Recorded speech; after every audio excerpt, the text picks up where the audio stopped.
Ambassador Kethvar of the Hegemony Council adjusted his ceremonial robes as he gazed through the viewport of his flagship, the Eternal Dominion. Below them, the blue marble called Earth rotated slowly, its primitive inhabitants blissfully unaware of the judgment being passed upon them. Such a backward species, sneered Commander Zilthak, his scaled hands dancing across the tactical display. They still burn fossil fuels for energy. Their fastest vessels barely breach their own atmosphere. It's almost pitiful. The hegemony had been watching humanity for decades, cataloging their stumbling attempts at space exploration with academic detachment.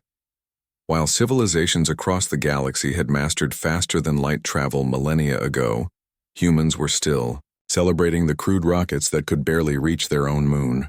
The vote was unanimous, Kethavar mused, his 6 eyes reflecting the blue light of Earth. Humanity is to remain classified as a primitive species. No contact protocols, no technology sharing. They're simply not ready.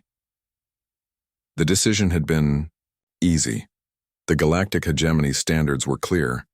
Any species that hadn't achieved interstellar capability within 10,000 years of discovering fire was deemed evolutionarily insufficient. Humanity had been given their assessment: primitive, violent, and ultimately irrelevant to galactic civilization. But Kethavar's contemplation was interrupted by his communications officer's urgent chirping. "Ambassador, we're receiving a transmission from the human orbital stations. They're requesting permission to launch something." "Launch?" Kethavar's mandibles clicked with amusement. "Another one of their chemical rockets? Let them play with their toys, Lieutenant." What emerged from Earth's atmosphere, however, was nothing like the primitive vessels they'd been monitoring. The ship, if it could be called that, was a sleek, impossible thing that seemed to bend light around its edges. It moved without visible propulsion, without the telltale signatures of any known drive system. "Sir," the sensor operator's voice trembled. "That vessel, it's not showing up on conventional scans. The energy readings they're unlike anything in our databases."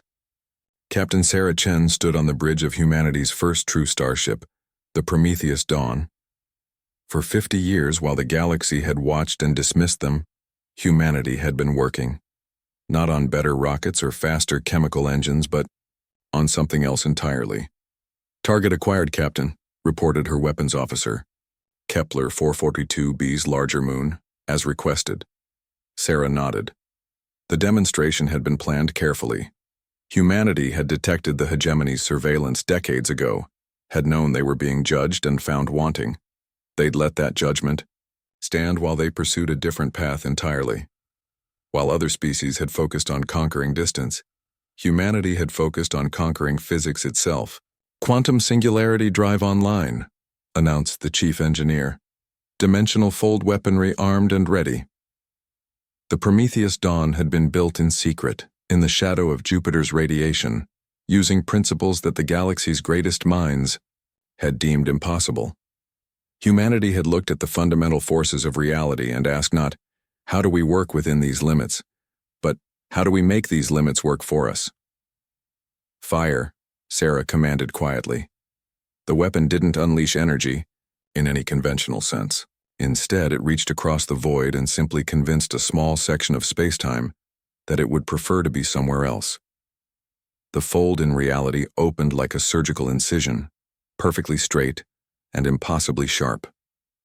Kepler 442b's moon, a chunk of rock nearly the size of Earth's own Luna, met the dimensional fold and discovered that matter and spacetime disagreed about what should happen next. Spacetime won. The moon split with geometrical precision, its 2 halves drifting apart as if they had never been joined. No explosion, no debris field, no energy discharge that the hegemony's instruments could detect. Simply cause and effect, with physics itself serving as the weapon. Aboard the Eternal Dominion, absolute silence reigned. "How?"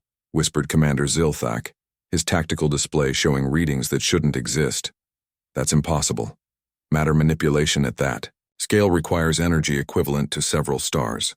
There's no power source that could—" "They're not using a power source," Kethvar said slowly. his 6 eyes fixed on the impossible sight before them. They're using something else entirely. A communication request appeared on their screens, originating from the human vessel. Sarah Chen's image materialized in their command center, her expression calm and professional. "Greetings," she said in perfect hegemony standard, though no human should have been able to speak their language.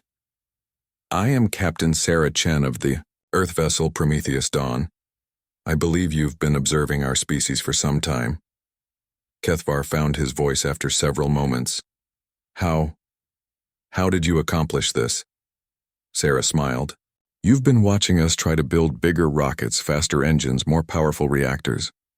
You concluded we were primitive because we couldn't match your technology." She gestured toward the split moon hanging in space like a monument to impossible physics. "But we weren't trying to match your technology, Ambassador. We were trying to make it irrelevant." The implications crashed over the hegemony crew like a wave. While they had perfected the art of working within the universe's rules, humanity had spent their time learning to rewrite the rules entirely. "You see," Sarah continued, "while you mastered space travel, we mastered space itself. While you harnessed energy, we convinced reality that energy was optional. You built ships that could cross the galaxy in years. We built ships that can convince the galaxy to be smaller." She leaned forward slightly. "So when you return to your council, please update humanity's file. We're not primitive anymore, we're just different."